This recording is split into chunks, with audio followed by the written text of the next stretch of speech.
Hey guys, you just read two passages about how Wisconsin became a state. So, first, you read a little bit about why Wisconsin even wanted to become a state, because it's not an easy thing to do, especially during that time period. So, why did they want to go through the effort of making that happen? And then you figured out how they actually did that. And so, here is your assignment for today. You are going to be either writing, creating with Keynote or Pages or however you want to do that, or recording like a movie with clips or iMovie or something along those lines, or Magic Move Animate, the following things. The first thing I want you to answer is, what are two reasons Wisconsin wanted to become a state? So looking at those passages, what are two benefits or two things that they gained or wanted to gain in order by becoming a state? The second thing I want you to take a look at are, what are the three things they had to do to become a state. So you can't just declare, I'm going to become a state, and then become a state. There's things that the U.S. government at the national level in Washington, D.C.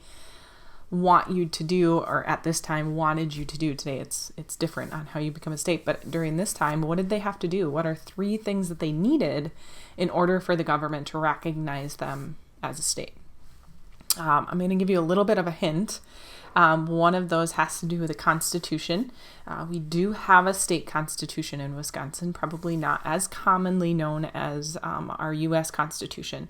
But a constitution, it's a written document that contains the rights, meaning what's protected for us. So things like freedom of speech, freedom to bear arms, freedom of religion, those types of things. So our rights as U.S. citizens or as citizens of Wisconsin, and our responsibilities. So we do have responsibilities in our state and in our country as well. So it's a written document that contains our rights and responsibilities that people have, and it also tells us how our government should work. So that we don't have people that go into government and just kind of take over, and don't have people that kind of keep them in check. So with knowing that and what a constitution is, the last thing that you're going to do for me is, if you could add two things to our Wisconsin Constitution under either our rights or our responsibilities, what would that be? Okay. I'm not looking for silly. I'm thinking about things that would help our community or help our state, whether it's keeping people safe or bettering our communities. What are two things that you would add to our Wisconsin Constitution? Okay. I will also post these three things right in the Canvas assignment, so I'm not expecting you to remember all three things.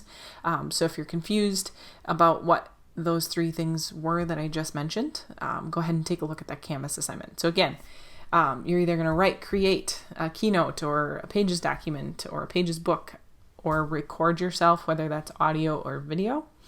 And you're going to record yourself answering these three questions. What are two reasons that Wisconsin wanted to become a state? What are three things that they needed to do in order to become a state and recognized by the U.S. Government?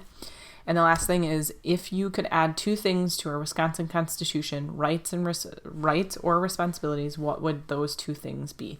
Put that all within one piece for me if you could. All right. Let me know if you have any questions.